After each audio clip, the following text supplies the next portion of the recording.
Yo, what's up, my dudes? It's Luke here from Blue Room Academy, and today we have just made this track here in the style of RUZE. You guys requested it, and RUZE have been pushing out some fucking weapons lately, so I gave it a shot, and I'm pretty happy with the results. I didn't use a particular reference track when I made this. Instead, I just kind of had to listen to their whole catalog and try to find certain elements they use quite often in their tracks, because they do have a lot of variation when it comes to their style.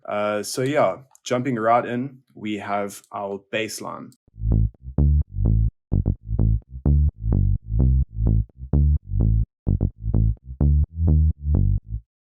So this bass is from the Juno 106, and I absolutely love this preset. It's called Itanchi or Itanchi, however you want to say it. So I try to recreate this bass inside of Operator, but this particular preset just has a lot of warmth to it that I couldn't recreate. And I think it's because of this distortion, maybe adding a little bit of saturation to the bass. But what I've done, because I know not everybody has got the Juno 106, I've bounced it out to an audio file so that you can still use this bass and the MIDI will still be here. Underneath, we have our kick drum.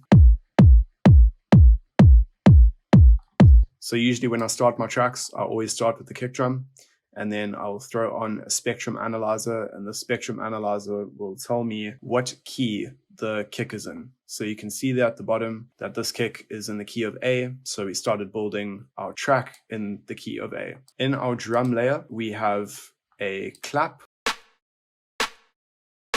We have a hi-hat loop. We have another hi-hat loop. We have a snare drum. We've put a nice roll on the snare drum here. We have this glitch loop.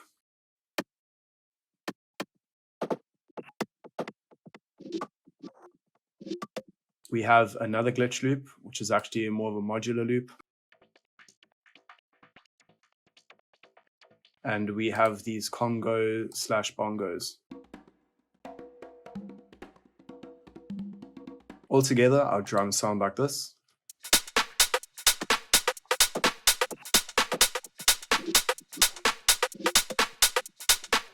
So jumping into our synth group, we have a lot of synths busy going on here. We have this synth from Serum, which is basically just your standard house stab, I suppose. We also have this one shot, which I've sampled from a piano loop. We have this dub chord, and we are automating the filter cutoff to give it that effect, that in and out effect. We also have a guitar one shot, adding a little bit of funk. We also have another guitar shot that's adding a little bit of texture. Together they sound like this.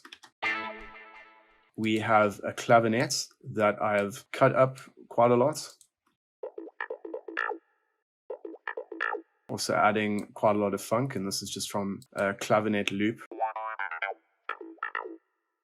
We have this one shot of an organ or keys. We have our main pad with these awesome chords.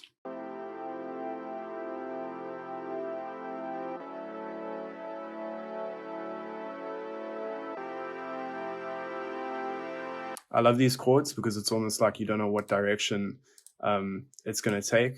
We also have this instance of the Korg M1. We have the synth one shot that reminds me a lot of RUZE's track Foreplay, I think it was. Instantly when I heard this synth, I was like, damn, that really reminds me of their one track.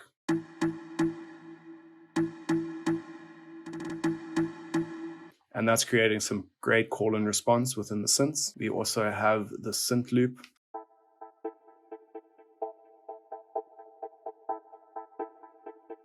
And he's very low in volume, but he is just adding some atmosphere to our synth loops. We also have this E piano loop.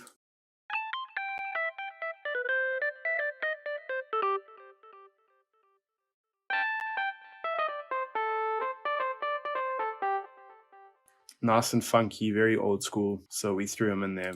We have these two piano one-shots combined with this grand piano one-shot that we have. And yeah, that is pretty much it for the synths. So altogether, the synths sound like this.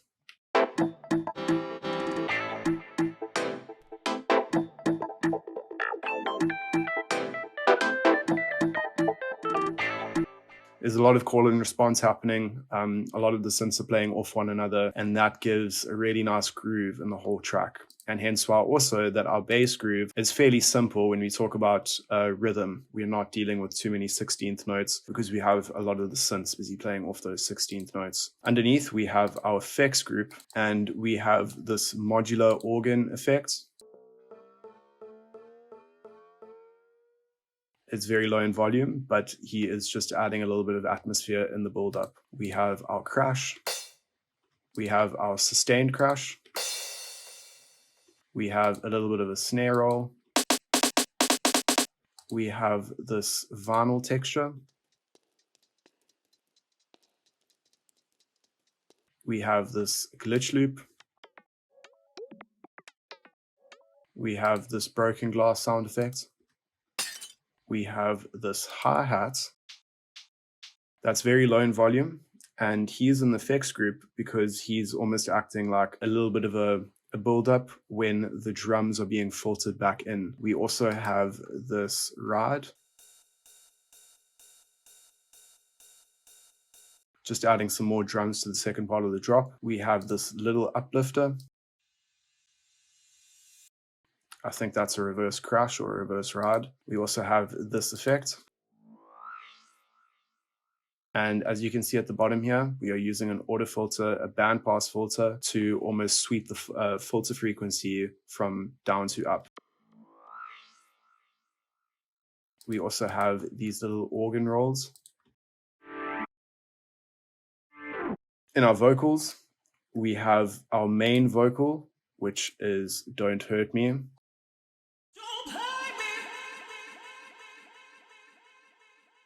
And we slapped a fuckload of delay onto this bad boy because we really want that vocal atmosphere to reverberate and, you know, echo throughout the track. And we also have this little vocal run.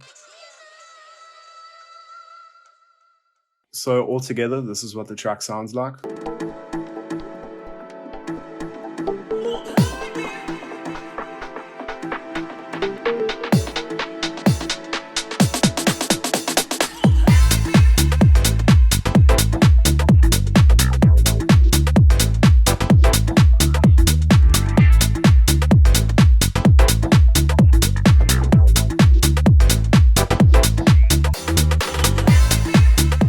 But yeah, guys, that's pretty much the track. If you enjoyed this video, please consider subscribing or leaving a thumbs up. It really means the world to me. The project files of this track are going to be available on my Patreon, and the link will be in the description. So go there if you want to download this project. And I will see you guys in the next video.